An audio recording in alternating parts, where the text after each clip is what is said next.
జై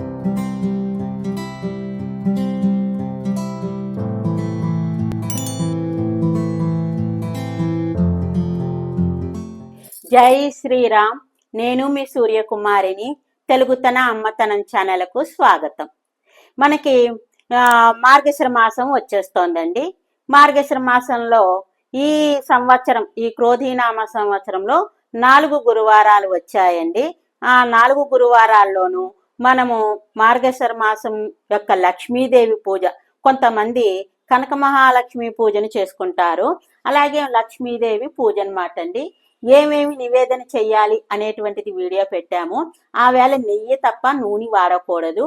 మొదటి గురువారం రోజున మనం పులగం అనేటువంటిది నివేదన చెయ్యాలండి. ఆ పులగం ఎలా వండుకోవాలి ఏమిటి అనేటువంటిది ఈ వీడియోలో చూపిస్తున్నానండి. మరి ఈ వీడియోలోకి వెళ్ళే ముందర కొత్త వాళ్ళందరూ కూడా సబ్స్క్రైబ్ చేసి పక్కనున్న బెల్ ఐకాన్ని నొక్కండి. చాలా సింపుల్గా అయిపోతుంది. ఉద్యోగస్తులు కూడా మనం ఎక్కువసేపు కూర్చుని పూజ చేయవలసిన పని లేదు. నిత్యకృత్యంగా చేసుకునే పూజను చేసేసి ఒక అగరబత్తిని వెలిగించేసి ఈ ప్రసాదాన్ని నివేదన చేసేస్తే కథ చెప్పేసుకుంటే సరిపడుతుందన్నమాట అండి. మరి ఆ వీడియోలోకి వెళ్ళిపోదామండి. ప్రసాదం తయారు చేసేదానిని చూపిస్తున్నాను. అయితే మన ఇంట్లో తినేదాన్ని బట్టి వండుకుంటాము.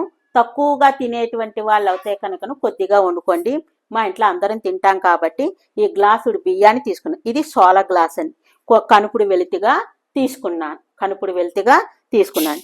తర్వాత మనము అర గ్లాసుడు పెసరపప్పు వేసుకుంటే సరిపడుతుంది. నేను ఇంచుమించుగా మీకు కొలిచే చూపిస్తున్నాను. మళ్ళా మీకు ఒక బద్ద ఎక్కువైనా పర్వాలేదండి, ఒక బద్ద తక్కువైనా పర్వాలేదు. ఇందులో నష్టం అనేటువంటిది ఏమీ లేదు. నేను సమానంగా వేసుకుంటున్నాను. మీకు కనపడిందా అండి? ఈ పప్పు ఇంతే తీసుకున్నాను. ఈ పప్పును కూడా ఇందులోకి వేసేసాను. దీన్ని 2 సార్లు శుభ్రంగా కడుక్కున్నాక మనం ఎలా వండుకోవాలి అనేటువంటిది చూపిస్తానన్నమాట అండి. 2 సార్లు బియ్యాన్ని కడిగేసానండి. కడిగేసిన తర్వాత నేను మనకి ఒక అర టీ స్పూన్ దాకా ఇలా పసుపు అనేది వేసేసుకోవాలండి. వేసేసుకున్నాక ఒక స్పూన్ దాకా ఉప్పు వేసుకోవాలి, ఎందుకంటే రుచిని కలిగిస్తుంది. అలాగే నెయ్యి, కాచుకునే నెయ్యేనండి. ఈ నెయ్యిని 1 స్పూను లోపల వేస్తున్నాను, తర్వాత వేసుకోవచ్చు. వేసుకున్నాక గడ్డ కట్టేసిన చలికాలం కదండి మరి అదే. ఇప్పుడు నేను నీళ్ళు ఎలా పోసుకుంటాను మీరు అందరూ కొలుచుకుంటారు. గ్లాసుడి బియ్యానికి 2 గ్లాసులు నీళ్ళని కొలుస్తారు. నేను అంజాయింపుగా పోసుకుంటాను. అంజాయింపు అంటే మళ్ళీ మీకు డౌట్ రావచ్చు. నేను ఇలాగ బెత్త అంటారండి. బెత్త అంటే ఇక్కడికి, తెలిసిందా అండి? ఇక్కడికి ఇలా పెట్టుకుంటాను, సరిగ్గా వస్తుందన్నమాట. అలా వచ్చినప్పుడు అది ఇంకా తిరిగి చూసుకోక్కర్లేదు. ఇప్పుడు నా చేతి తడి కూడా మీకు కనపడుతుంది. అదే పదునమాట అండి. కొలుచుకున్న వాళ్ళు కొలుచుకోండి. గ్లాసుకి 2 గ్లాసులు నీళ్లు, పెసరపప్పుకేమో 1 గ్లాసుడు నీళ్లు, 3 గ్లాసులు నీళ్లు పోస్తే సరిపడుతుంది. మెత్తగా మరీ మెత్తన అవ్వదండి, అలానే మరీ బిరుసుగాను ఉండదు, సమానంగా వస్తుంది. నేను ఇప్పుడు దీన్ని రైస్ కుక్కర్లోనైనా పెట్టుకోవచ్చండి, లేకపోతే ఇలాంటి కుక్కర్లో అయినా పెట్టుకోవచ్చు. కుక్కర్లో నీళ్లు పోసుకోవటం అనేటువంటిది ఉంటుంది కదా, పోసేసుకున్నాము. ఇంకా ఈ మూతని పెట్టేసి ఒక 3 విజిల్స్ మీడియంలో పెడతానండి. 3 విజిల్స్ రాణిస్తాను.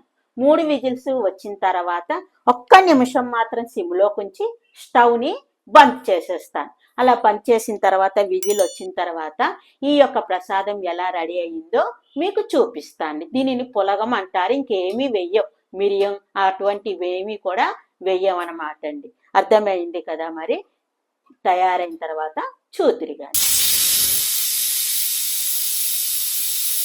3 విజిల్స్ వచ్చేసిందండి. సిమ్లోకి మార్చేసాను. 1 నిమిషం అవుతోంది కదా, ఇంకా నేను దీన్ని స్టవ్ బంద్ చేసేస్తున్నాను అనమాట. బంద్ చేసేసాను.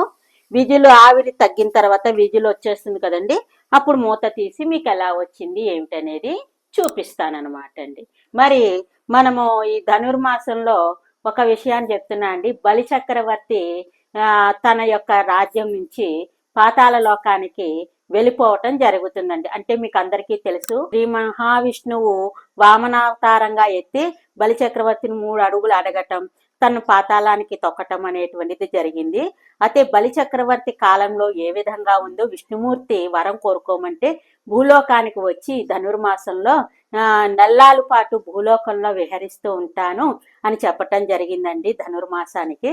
అందుకోసం మన వాళ్ళు 3వ పండుగ నాడు సాయంకాలం రథం ముగ్గు వేసేసి తాడు ఒకరింటి దగ్గర నుంచి ఒకరింటికి లాగుతూ ఉన్నట్టుగా ముగ్గు వేసుకోవటం జరుగుతుంది. అంటే ఆ రథంతో మళ్ళా తన యొక్క పాతాళ లోకానికి వెళ్ళి తన రాజ్యాన్ని ఏలుకుంటాడనమాట అండి. ఈ బలిచక్రవర్తి ఎవరో కాదండి, ప్రహ్లాదుని యొక్క మనుమడు, అదే విరోచిత మహారాజు యొక్క కుమారుడు అనమాట అండి బలిచక్రవర్తి. బలిచక్రవర్తి కాలంలో ఆ విధంగా ఉండేదని మన భూలోకంలో ఈ ధనుర్మాసానికి రంగవల్లులతోటి చక్కగా కోలాహలంగా ఉండేటట్లుగా ఉండటం జరుగుతుందనమాట అండి. ఇది ధనుర్మాసంలో ఒక విశిష్టమైనటువంటిది అనమాట.